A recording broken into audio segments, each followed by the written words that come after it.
आखिर जाग गया। चंद्रयान 3 का विक्रम लैंडर प्रज्ञान रोवर ने चांद पर फिर से कम करना शुरू कर दिया है। सभी भारतीय 22 सितंबर के दिन का इंतजार कर रहे थे, जो कि बीत चुका है, और लोगों को चंद्रयान 3 के जागने की खबर नहीं मिली है। ऐसे में लोगों के मन में काफी ज्यादा सवाल उठने लगा है कि क्या चंद्रयान 3 का विक्रम लैंडर जाग उठा है या फिर चांद पर पड़ रही कड़कती ठंड में नष्ट हो चुका है।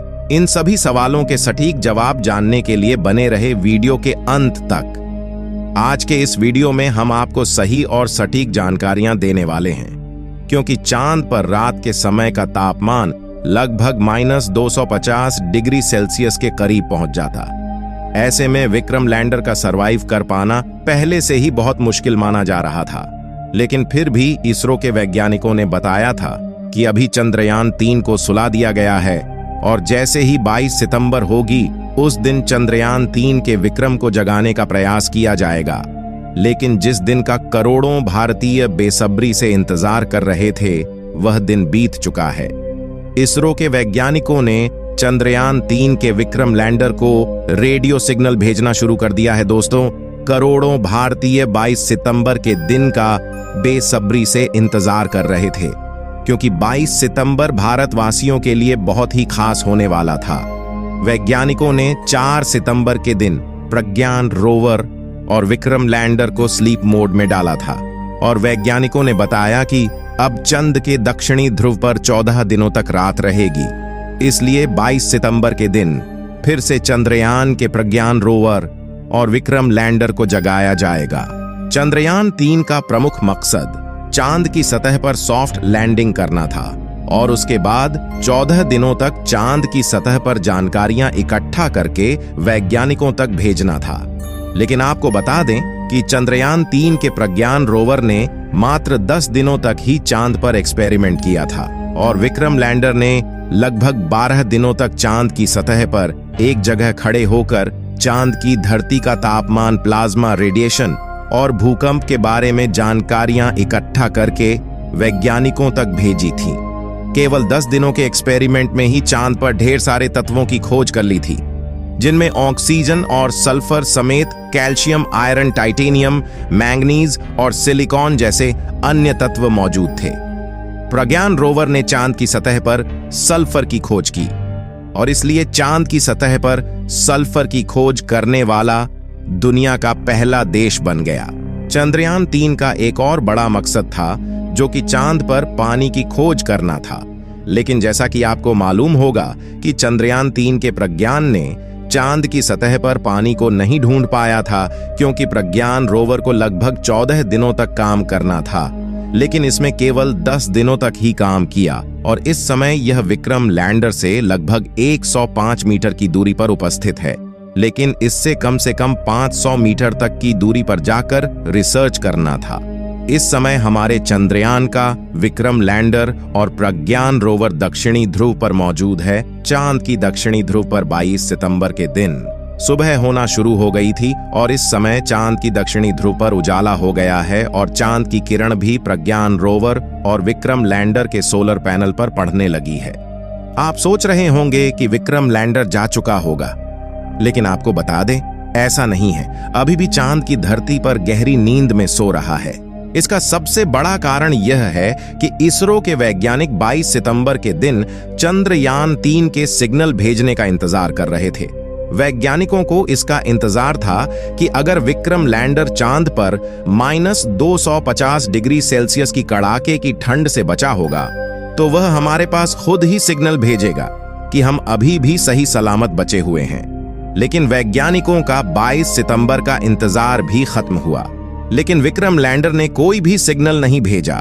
आपको बता दें कि इसका मतलब यह नहीं है कि चंद्रयान 3 का विक्रम लैंडर कभी भी नहीं जागेगा। जैसा कि हमने बताया कि चांद पर 14 दिनों की रात होती है, जिसके कारण वहां का तापमान काफी ज्यादा घट जाता है, और 14 दिनों में लगभग घटकर -250 डिग्री सेल्सियस तक पहुंच जाता है। अगर इतने तापमान में किसी भी इलेक्ट्रॉनिक इंस्ट्रूमेंट को रख दिया जाए तो उसका दोबारा से कम कर पाना नामुमकिन होता है।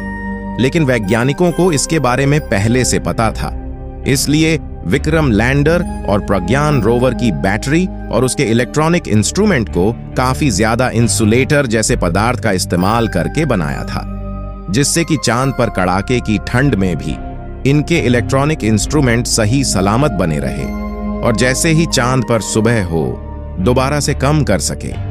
चांद पर 19 सितंबर के दिन सुबह हो गई थी।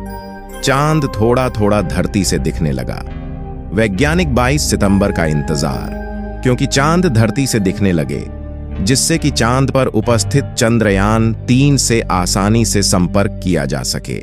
लेकिन आपको बता दें कि वैज्ञानिकों ने 22 सितंबर के दिन चंद्रयान 3 को सिग्नल नहीं भेजा। इसका सबसे बड़ा कारण यह है कि जब चांद की रात काफी ज्यादा ठंडी हो गई थी तो विक्रम लैंडर के सारे इंस्ट्रूमेंट का तापमान काफी ज्यादा कम हो गया था, जिसका तापमान बढ़ने के लिए वैज्ञानिक इंतजार कर रहे थे। लेकिन इस समय विक्रम लैंडर और प्रज्ञान रोवर का टेम्परेचर सामान्य हो चुका है और वैज्ञानिकों का चंद्रयान 3 के विक्रम लैंडर से संपर्क करने का प्रयास जारी है। सितंबर की रात को ही वैज्ञानिकों ने चंद्रयान 3 के विक्रम लैंडर से संपर्क करने का प्रयास करना शुरू कर दिया था और उन्होंने ट्विटर पर पोस्ट के माध्यम से जानकारी देते हुए बताया कि अब हम विक्रम लैंडर से संपर्क करने का प्रयास कर रहे हैं। हैरानी की बात यह है कि अभी तक विक्रम लैंडर की ओर से कोई भी सिग्नल प्राप्त नहीं हुआ है। वैज्ञानिक विक्रम लैंडर से संपर्क करने के लिए सबसे पहले चांद की ऑर्बिट में घूम रहे चंद्रयान 2 के ऑर्बिटर को सिग्नल भेजते हैं। उसके बाद चंद्रयान 2 का ऑर्बिट सिग्नल को रिसीव करके चंद्रयान 3 के विक्रम लैंडर के पास भेजता है। आपको बता दें कि विक्रम लैंडर ने अपने एक्सपेरिमेंट द्वारा पता लगाया है कि चांद की ऊपरी सतह का तापमान और चांद की भीतरी सतह के तापमान में काफी ज्यादा अंतर पाया जाता है। जब चंद्रयान 3 का विक्रम लैंडर और प्रज्ञान रोवर चांद पर रिसर्च कर रहे थे तो उस समय चांद का तापमान 20 डिग्री से 35 डिग्री सेल्सियस के बीच था। चंद्रयान 3 के फिर से काम करने के लिए आपकी काफी ज्यादा दुआओं की जरूरत है, क्योंकि इस समय वैज्ञानिक संपर्क करने का काफी ज्यादा प्रयास कर रहे हैं, लेकिन अभी भी चंद्रयान 3 से संपर्क नहीं हो पा रहा है। ऐसे में वैज्ञानिकों में डर और चिंता का माहौल छाया हुआ है कि क्या चंद्रयान 3 जागेगा या फिर नहीं। वैज्ञानिकों ने बताया कि अगर चंद्रयान 3 नहीं जागता है तो उसका विक्रम लैंडर और प्रज्ञान रोवर राजदूत बनकर हमेशा के लिए चांद की धरती पर खड़े रहेंगे और भारत का झंडा लहराते रहेंगे। फिलहाल अभी भी वैज्ञानिकों के द्वारा प्रयास किया जा रहा है। हो सकता है कि विक्रम लैंडर का तापमान जैसे जैसे और बढ़े उसके सारे इंस्ट्रूमेंट काम करने लगे। आप सभी लोग चंद्रयान 3 के दोबारा से चलने की दुआएं कमेंट बॉक्स में करते रहे, क्योंकि अब चंद्रयान 3 का जागना काफी ज्यादा मुश्किल माना जा रहा है। दोस्तों, इस वीडियो को एक लाइक जरूर करें और अपने मित्रों तक इस वीडियो को शेयर करें ताकि उन्हें भी जानकारी मिल सके, और अपने भरोसेमंद चैनल को सब्सक्राइब जरूर करें और बेल आइकन को ऑल पर सेलेक्ट करना बिल्कुल ना भूलें। मिलते हैं किसी और नॉलेजेबल वीडियो के साथ। वीडियो को अंत तक देखने के लिए आपका धन्यवाद।